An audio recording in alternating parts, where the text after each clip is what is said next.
Ok, bonjour tout le monde, je suis avec... Oui. Tu veux pas dire ton prénom, c'est ça? Si, Jean-Luc, bonjour. Très très beau, on peut le dire. Oui, merci. Ouais, alors, qu'on soit très clair, on est amis, et du coup on a eu l'idée de faire une petite vidéo ensemble. Menteur. On s'aime tellement pas, On se déteste. Non, mais c'est un truc- là, c'est des gros enfoirés. Qu'est-ce que je fais? Ok. On va faire un vrai truc intéressant avec toi. T'as voulu vraiment te prêter à l'expérience, donc c'est super cool.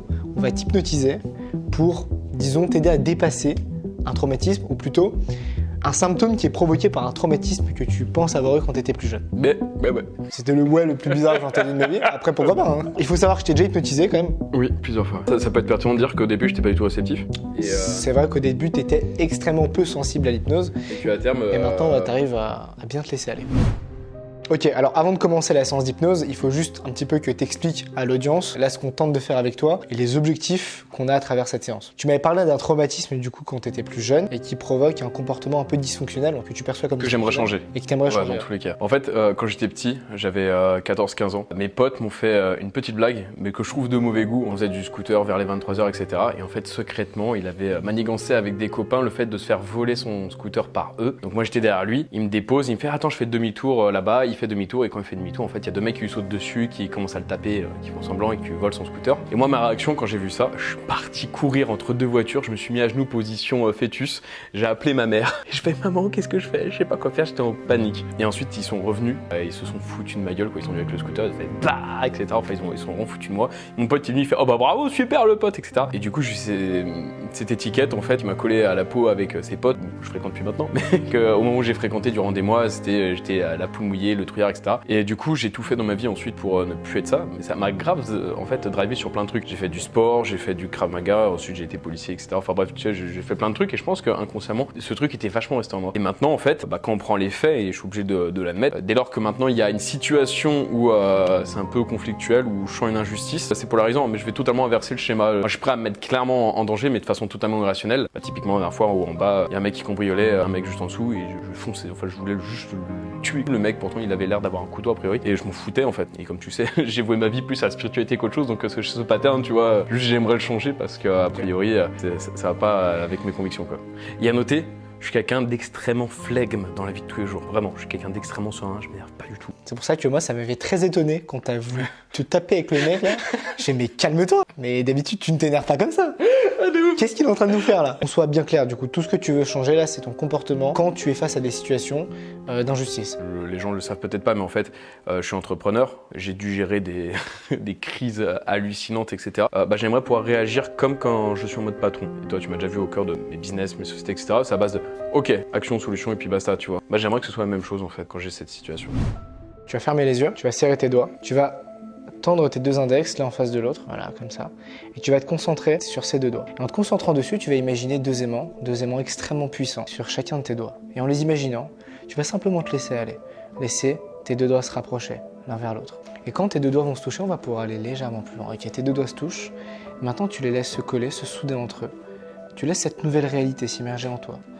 Et juste, tu sens que maintenant tes deux doigts sont collés l'un et l'autre. Il y a un moment où je dirais le mot « maintenant » justement. Et quand je le dirai, tu ressentiras comme une sorte de signal dans tout ton corps. Une sorte de signal qui va du haut de ta tête jusqu'au bas de tes pieds. Et qui va faire en sorte que tout ton corps va se mettre à se détendre, à se relaxer, à partir dans un état extrêmement profond de relaxation intense. Maintenant, tu peux te détendre complètement, partir dans cet état. Dans cet état, tu peux même t'asseoir sur le canapé derrière toi. Et en t'asseyant maintenant, tu pars encore plus profondément dans cet état de transe hypnotique. Et tout ton corps se relâche, se relaxe complètement. Tu vas simplement te redresser. Garder voilà, la tête comme ça, la nuque détendue. Tu peux même te poser contre le canapé. Et juste te sentir bien, complètement relaxé, complètement détendu. Sentir que tout ton corps se détend maintenant, encore plus profondément. Relaxé et détendu. Alors maintenant, tu vas simplement ouvrir les yeux, revenir à toi. Oh, le réveil est toujours tellement complexe. Oh là, t'aurais pu me laisser, mec. Hein. Je faisais ma nuit. Ça va du coup? Ouais, très bien. Là, ce qu'on va faire, c'est qu'on va un petit peu revivre ce traumatisme que tu as vécu quand tu étais petit. Tu te sens prêt pour le vivre? Ok, parfait. Tiens, tu vas prendre ma main. Tu peux le faire. Oui, je sais, mais je suis genre... J'ai l'impression d'être un paresseux, tu sais. C'est vrai que t'as l'air un peu paresseux. Tiens, regarde, suis mes doigts. Et maintenant, tu vas repartir complètement dans cet état. Dans cet état dans lequel tu te sens bien, parfaitement bien. relaxé et détendu. Ok, donc là c'est parti, on commence à rentrer vraiment dans le concret. Et ce que je vais commencer par faire immédiatement, c'est une désensibilisation par exposition. À l'heure où je vous parle, donc en 2021, c'est la méthode la plus efficace pour réduire significativement l'anxiété provoquée par un événement traumatique. Alors dans notre cas aujourd'hui et pour Jean-Luc, c'est pas quelque chose qui est pathologique, on n'est pas vraiment dans un symptôme de stress post-traumatique. Néanmoins, c'est un événement qui, d'après ses dires, l'a quand même assez traumatisé dans sa jeunesse. Et vous allez voir que quand il va revivre cet événement, effectivement, via ses rictus, on va pouvoir s'apercevoir que c'est quelque chose qui a quand même été très fort émotionnellement. Donc voilà, la première étape, ça va être de lui faire réduire son anxiété. Et pour ça, il ne faudra pas lui faire revivre cet événement une seule fois, mais plusieurs fois. Et donc c'est exactement ce que je fais. Et tu vas faire comme si tu redevenais ce petit Jean-Luc.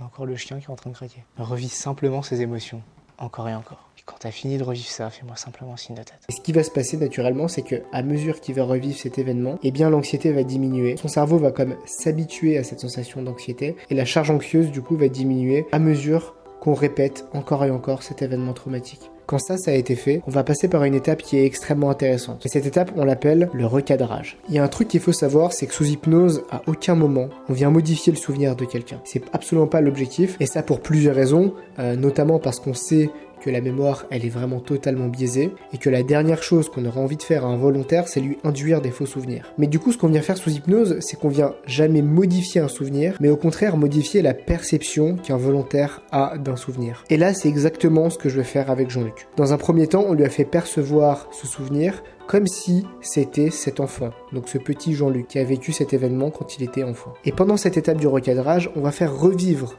à Jean-Luc le même événement, mais du point de vue du Jean-Luc actuel, donc du Jean-Luc patron, lorsqu'il crée une société, lorsqu'il fait une entreprise, lorsqu'il garde son sang-froid. Et donc tout l'inverse de ce qu'il est, ou en tout cas de ce qu'il pense être, lorsqu'il est dans une situation d'injustice. On va refaire exactement le même exercice, mais un petit peu différemment. Là, tu vas complètement te détacher de ce petit Jean-Luc. Tu vas devenir le Jean-Luc patron, qui se détache de ce petit Jean-Luc et qui l'observe de haut. Et l'objectif qu'on a derrière cette étape du recadrage, c'est d'induire un nouveau comportement chez Jean-Luc, lorsqu'il est dans de telles situations.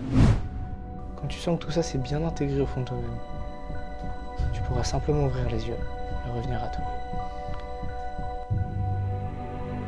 Putain mec, j'avais oublié qu'il y avait ce guignol qui nous filmait là. Ça fait bizarre quand on tombe dans un état d'hypnose. Fifi, viens. Ce chien m'a adoré, elle va me détester maintenant. Ça va, t'as eu peur? Qu'est-ce que t'as ressenti, Jean-Luc? Tellement de choses. Bon, j'ai une envie de dormir, mais comme pas possible. Et pourtant, j'ai bien dormi cette nuit. Là, je te jure, c'est terminé à pied. Hein. C'est fini là, t'inquiète. Bah attends, parce que j'ai l'impression d'avoir un tracteur sur moi. J'ai vraiment revécu le truc, tu vois. Et j'avais du mal à respirer carrément. Je faisais de l'asthme quand j'étais petit. Parce que j'étais petit, gros, grassouillet. Quand je me suis mis à la place du patron, vraiment j'ai regardé et je fais mais il est con. Vraiment, je me suis teubé, qu'est-ce que tu fais? Ah je il m'a perturbé le gars quoi. Blague mise à part, vraiment j'ai juste regardé à base de ah ok c'est comme ça qu'il réagit, tu vois, j'ai pas voulu mettre de jugement. Au lieu de d'être dans le faire, bah j'étais en mode patron, donc faire. Pas intéressant parce que toi effectivement t'étais très perso du coup. Quand du coup on s'était fait, pas vraiment agresser, mais quand ce mec là a essayé de cambrioler et qu'il est ressorti avec une espèce de gros œil au beurre noir. C'est pas moi qui lui ai fait, qu'on soit d'accord. C'est pas toi non. Vraiment t'es parti seul quoi. Ouais. T'es parti seul à l'attaque comme le mec qui... Ouais, voilà. Là t'as trouvé la solution en mode les autres du coup je vais... Mais comme je gère les business quoi. C'est intéressant parce que du coup, là, limite j'ai envie d'être confronté à cette situation. Vraiment, c'est pas pour faire la promotion du truc, je m'en fous.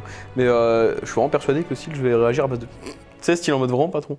Juste en bas dans la description, vous trouverez une masterclass. Pour y accéder, il suffit de vous inscrire. Voilà, c'est une masterclass dans laquelle j'explique absolument toute ma méthode, ce que j'utilise et comment je fais pour vous aider à dépasser vos traumatismes, vos peurs, vos phobies. C'était tout pour cette vidéo. Merci à toi Jean-Luc d'être passé. Bah en fait, je suis chez moi, donc merci à toi d'être passé. C'est vrai. Bref, on va finir cette vidéo là-dessus parce que là on commence à dire n'importe quoi. Merci à vous de l'avoir regardé. Et puis c'était Haïm et à très bientôt. Ciao. C'est moi qui dis au revoir à la fin. Pardon.